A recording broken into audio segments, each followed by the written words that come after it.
Okay, we were just talking about Peyton Place and how you got on the show. And did you edit the pilot for that show? No, no, I didn't. I was just called on to be one of the editors. And it was running, what was the schedule on that show? Uh, it ran 5 days a week, uh, 52 weeks a year, and it just went on just like Days of Our Lives or what's on now's a So it ran during the summer as it well, ran during the summer. even though it was an evening show. Right. It was just soap that ran during the summer. And it was filmed, not It was videotaped. filmed just like a movie. And can you describe Paul Monash for me and tell me who he is? Paul Monash was a writer in New York. He had written a lot of stuff during the blacklist thing. He wasn't blacklisted, but during that era. He came out here and he worked for. He somehow got hold of Peyton Place, and he was the producer of Peyton Place. Very nice man, and knew the business. And I know the show sort of like had made stars out of people. In terms of the editing, did they want you to do a lot of close-ups for that reason or anything like that? No, no, nobody ever said. As a matter of fact, that show was done. There were different directors, but most of the directors did long dolly shots or pan shots. There was like they didn't want you to cut. They just flew. The camera was floating around constantly. It was very. You never did a close. It was just a very lazy type thing. So there were a lot of long takes. Yeah, a lot of long takes. It was wonderful. You just whoom, yeah. You Move feel on like to the next you were one. stealing money. And how was that show received? It was received well. Uh, it was a little racy for its time. Mm-hmm. I know my daughter had a friend and lost the friend. These were like little kids because her father was working on Peyton Place. The parents would not let this little girl play with my little girl because I was working on Peyton Place. Wow. Incidentally, the girl finally ended up ODing and Oh no. yeah. What else? What other experiences do you remember from Peyton Place? Uh, Nothing except I got pulled off in the middle to do a pilot. Paul was doing some pilots. I got pulled off to do a pilot. That's the last I worked on Peyton Place. I did a thing called Judd for the Defense, which sold. And Paul asked me to become the associate producer on it. How did you find out that it had been sold? Paul called me from New York. He had gone to New York to sell two of the shows that he had produced. One was one that Fox was crazy about a cop in the future, and Judd for the Defense was kind of, it's all right, it's all right. Nobody liked the dailies, nobody this, and it was kind of just thrown away. And I put it together, and I said, it needs more shooting, and I gave him a list of what we needed, and they went out one day and they shot the additional footage, and Paul took it to New York, and it sold. And he called me and said, Stan, hey, we sold it. And he asked me to become, he was so happy, he asked me to become associate producer on it. And what was that show about? Judd, Carl Betts, was an attorney, and he was a defense attorney. This Courtroom? A lot of Yeah, courtroom. a lot of courtroom stuff. But he was a defense attorney, and Carl was a good actor. Unfortunately, he wasn't never received the accolades that he should have. He's a very good actor, but just never. I don't know. I guess the word is ballsy. He just wasn't ballsy enough to be a big star. Good actor though. What did it mean to be an associate producer? I think an associate producer can do anything from wash toilets to whatever it is. Every time I was an associate producer, I was in charge of the show from the time it was shot until it finally got put together and put on the air. All the post-production. all the post-production. I was in charge of all post-production. That was my forte. Now, before we get to MASH, there are a few other shows I wanted to mention, and if you can tell me anything that you remember. There was a show called The New People.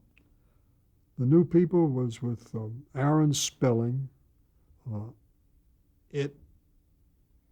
was a Rod Serling story, and as a story, it was great. As a series, it couldn't go anyplace because it was I guess maybe 7 or 8 Harvard students were stranded on an island, and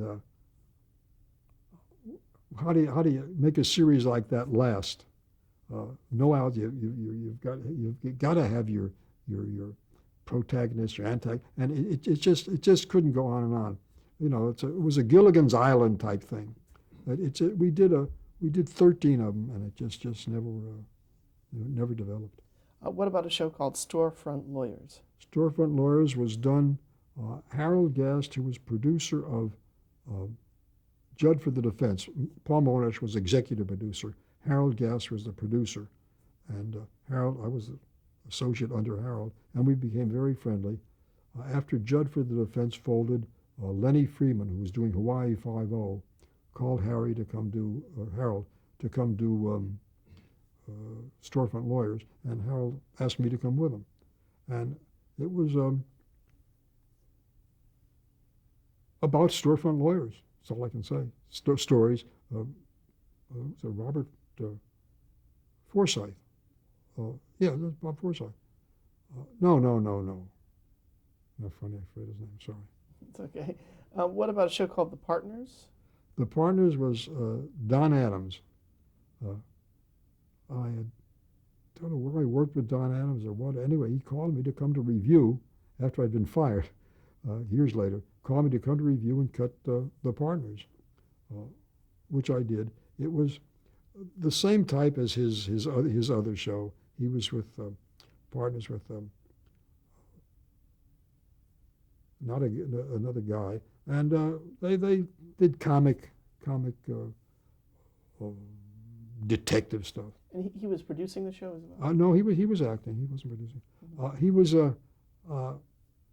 but being Don Adams at that time, he was in command of what went on. Except after the third show, he and the actor, he came from the Bahamas, and I forget his name, but he and the actor didn't talk to each other. So now what we do, we would shoot our master scene, and they'd never be in close-ups or anything together. So it was all master scene to close-up or talks on the telephone, and it was a difficult thing to put together. Was this Rupert Cross? Yeah. Oh, you got yeah. I think So that the trick was to try to make it look like to try to make it look like they're in the same room. I mean, they would do the master, and then boom, they go away. Then we'd shoot all of Don's close-ups or this or that, and all of Rupert's, or else we'd have phone conversations or this or that, and to try to make them look like it was all melding together and they were there. It was hard. Did you know that was the beginning of the end on that? Yeah. Well, you can't go on like that. Yeah, but I think that was, I guess it was 13, 18. That was it. Then you did a show called Night Gallery? No, I never did Night Galleries. Oh, okay. When you worked on New People, do you remember meeting Rod Serling, or did you ever meet him? No, I never met Rod Serling. Okay. Now let's talk a little about how you first got involved with MASH. How did that happen? I was working at Ziv, and someone recommended me to Gene Reynolds. And Gene called me up and said, Stan, would you like to do a pilot? MASH gave me Ziv gave me a leave of absence. They were very nice. Leave of absence to go do the pilot. I did it, and it sold. How did Gene Reynolds know you? Someone recommended, and I don't know who recommended me, but someone recommended me as a good comedy editor, and I went for an interview, and we liked each other. Mainly, he liked me, and whether I liked him or not didn't matter. I did the pilot. What do you remember specifically about the pilot itself? I remember one thing that I did not allow enough room when I put it together for laughs, and we ran the first show, and Gene said, Stan, you gotta leave room for laughs. You gotta leave room for. I said, okay, Gene. And when you make it's not like tape. When you make a cut in film, if you want to add, you have to put in a black frame because you lose a frame when you cut the anyway, there's a black, so I would add. We came back and ran the thing, and Gene would say, gee, that's a little long, Stan, don't you? I said, should I cut it here, Gene? And I just stopped right at the black frame. It got to the joke. Anyway, from there on, we got along fine. And the pilot sold, but we got along finally. So it really didn't need the big laughs that he initially thought. No, it didn't, because I hate laughs, and they're so obtrusive. And as it turned out, MASH, we cut down on in the series. We cut down laughs as much as we could. Now, in the pilot, there was a different person playing. Yeah, playing Father. Okay. I guess I wasn't privy to what happened, but I think that they just felt it was a miscast. Because he ended up having no lines in the pilot. Was his role reduced that you know of? Or? I don't know why. He did have lines in the pilot. The not Mulcahy, but the original Father Mulcahy. No, he spoke in the pilot. I'm more sure he did, but it just didn't. I guess they felt that he wasn't right for the part, and Bill Christopher fit Gene's idea of the priest better. Can you talk about that opening montage that was used throughout the series? This was film that was taken from the pilot and also from the feature. And Gene and I sat on the moviola and built an opening montage using all the film we could. That was our main title, using our stars as they were. And incidentally, as the show changed and we lost an actor, we had to redo the main title and replace the actor and do something else to get him in. So the main title did change every time we lost an actor. So you actually did use some footage from the movie? Oh yeah, we used some movie footage. Yeah, I think one of the helicopters with a body on it and a couple other shots. And had you seen the movie? Oh yeah. Had you seen it at the theater, or did you see it because you were on that? No, I'd seen it when it came out at the theater. What were your impressions of the movie? I loved it. I thought it was good. I was very, very impressed with it.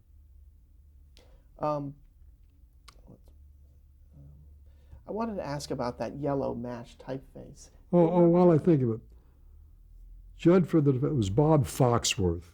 Oh. I'm sorry. Bob, don't kill me. I'm sorry. Go ahead. The yellow typeface that was used for MASH, do you remember how that was decided upon? No, I don't. I wasn't involved in that. Also, the voiceover PA system that was so prevalent in the early seasons, it was sort of almost dropped later on. Was that done on purpose? It was just never needed. It was used when it was needed, and if it wasn't needed, we didn't use it. So a lot of times, to fill up blank space, you don't want anything on the screen and no sound.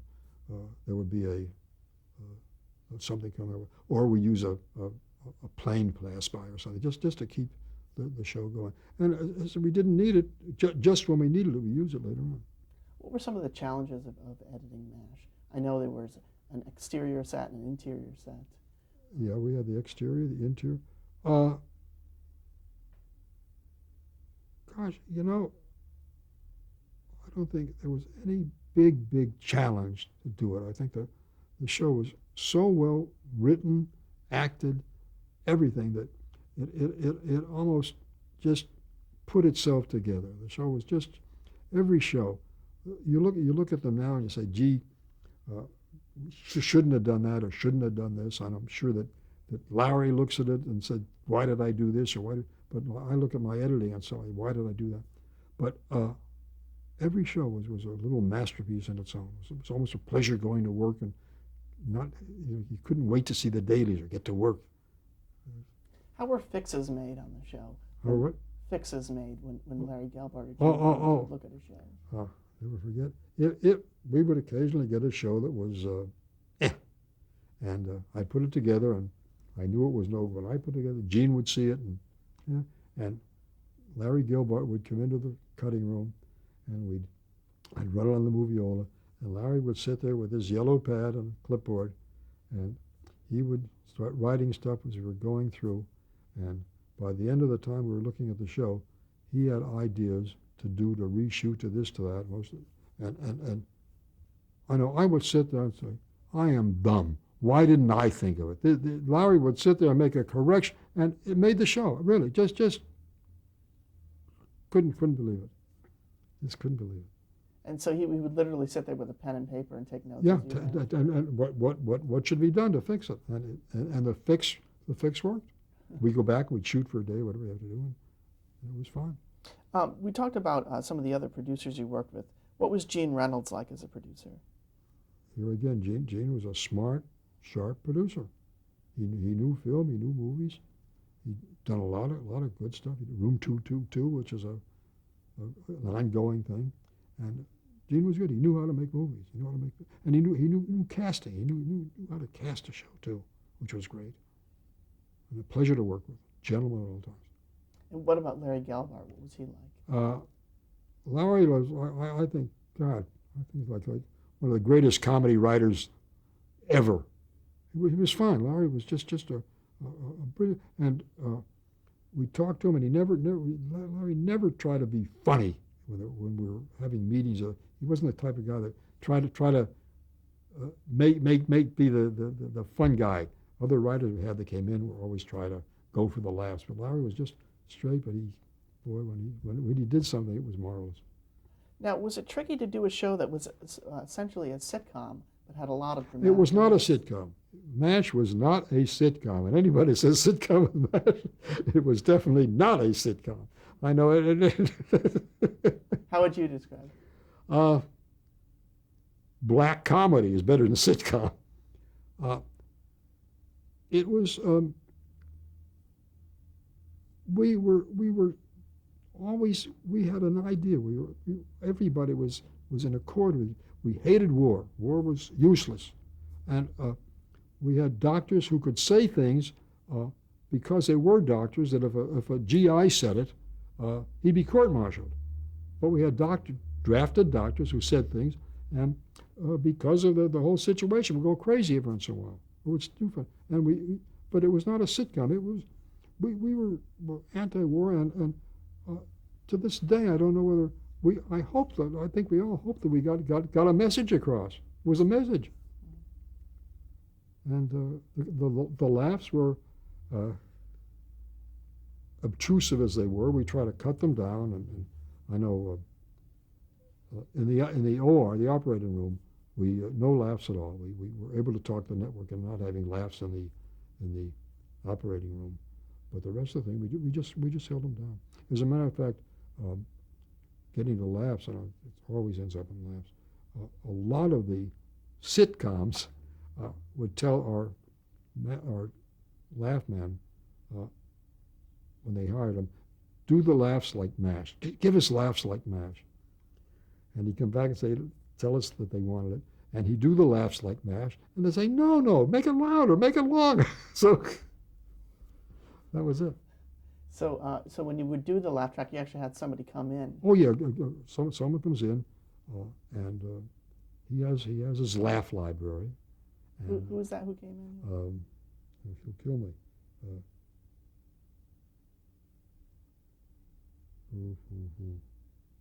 If I think of it, I'll tell you.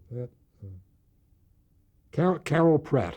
I'm sorry, Carol. Carol Pratt was our laugh man, and he had his full box of laughs, and he could play any laugh at any time. He plugged right into the switchboard or master board, and he would insert his laughs. Was it electronic? How did it actually work? No, the people laughing. Mm-hmm. The people, they were on tape. Uh-huh. As a matter of fact, the people that were laughing were probably dead for 20 years when they were laughing at MASH. Right. He'd take a library of laughs, and he had a big laugh, little laugh, titter, this, that, the other thing. What do you remember about Burt Metcalf, who was the producer later? Burt was the associate producer. When Gene left, he became the producer, and that's when I became associate producer, and doing all the post-production. And Burt was a producer, brilliant guy, great, was great at casting, was good at the show, worked great with Gelbart and the actors, and the show continued. I don't think that you could see any difference in the show after Gene left. Can you, step by step, can you tell me how an episode was done in terms of the post-production? Typical work week, let's say, on MASH. My particular work, Yeah. Pre associate producer / editor or post. Let's start with when you were an associate producer. We would see dailies. Now, what has happened on your first show? You see dailies. You start cutting the dailies. You put the show together. After it is put together, you run it. Your first cut. You make your changes. You work with the director. You run your second cut. It's finalized. The show is taken over to the sound effects, the music department. They work on the show, and then it is sent to the mixing stage, and you get a mix. But now, that's the first show. Now, while that's going on, the second show has already started. So at the same time that you're this far in the first show, your second show is, and then the third show. So you're constantly doing different parts of a show every week. And on one day, I could be watching dailies on one show, doing a first cut on another show, making changes on another show, having a picture in the sound of music, running with the sound effects guys, and mixing another show. So you were constantly overlapping. There was no one thing. How long would one episode take to get done? From the time of shooting to the finish, I'd say about 3 weeks on the average. 3 weeks to about a week to shoot, and a week to play around with it to cut it and get it finished, and about 3 weeks. But you were always overlapped by like 3 or 4 shows going through. Now, when you became associate producer, were there changes that you made that you had noticed, having just been the editor? No. We just continued. Was it Bert now didn't have time to have anything to do with the post production, and I'd been there, and we got along, and they offered me the job to stay with them. Let's talk a little bit about Alan Alda. How much contact did you have with him? A lot. Alan's a workaholic. He's really when he is shooting a show, if he wanted to see something on the moviola, it was like 6 o'clock in the morning before he went on the stage to shoot. He was constantly working. Alan was constantly working. There was never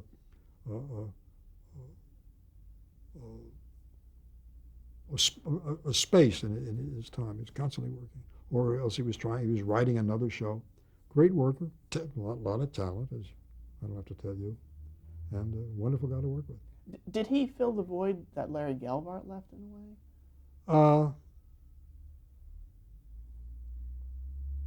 I don't know that anybody could have filled any void that Larry would have left, because Larry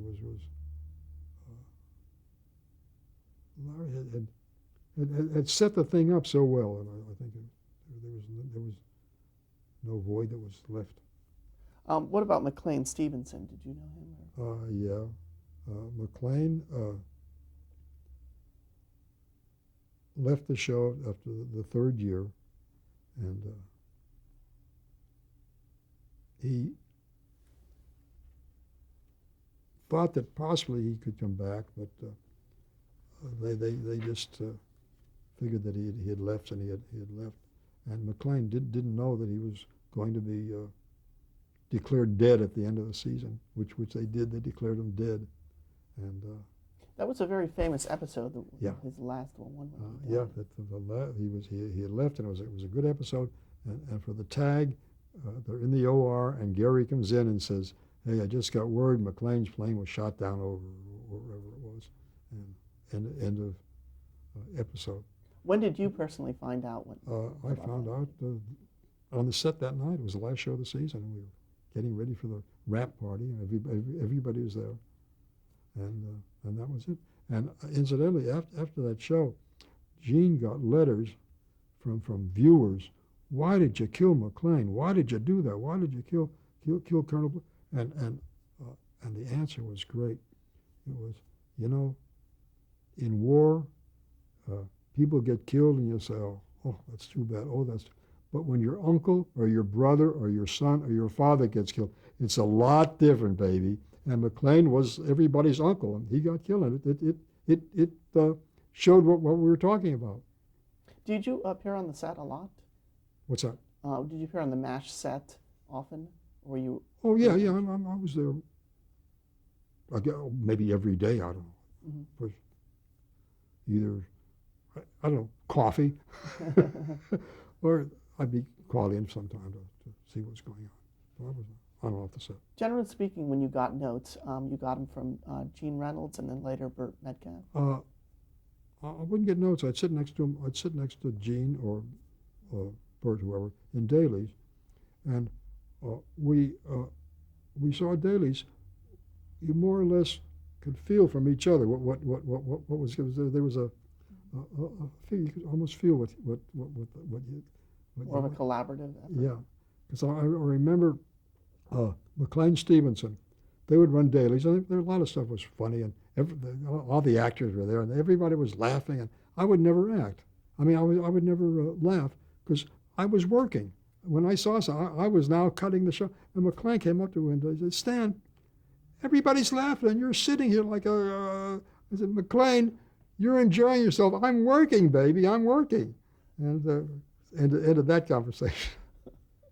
What do you remember about Loretta Swit? Did you have any encounter with her? Or did you talk to her much? She fit in. She must have fit in well. I mean, she was part of the chemistry of the whole show, so it worked fine. She was fine. What about Gary Berghoff? And can you talk about the last episode that he did, the two-parter? I don't remember anything particularly about that that needs talking about. Yeah. Okay. Mm-hmm. You mentioned Bill Christopher before. What do you remember about working with him? Bill, here again, Bill was cast well, nice man, filled the part, good actor, and he worked. His part worked, and it was part of a successful show. Okay. When they brought in Mike Farrell, it was for a 1-hour episode called Welcome to Korea. Right, yeah. Do you remember why it was decided to do a 1 hour? No, I don't. I was not privy to the reason for doing it. All I know is that they said it's going to be a 1 hour, and here's film for an hour. Was that a challenge to do that one? No. And when you watch it, it almost looks like a mini movie. Did they spend a lot of money on it, or? Maybe spend a little more, but it was no more of a challenge in cutting a regular show. Each one was as far as I was concerned, was a mini movie, really. Okay, we're at the end of our tape here. We're going to stop here.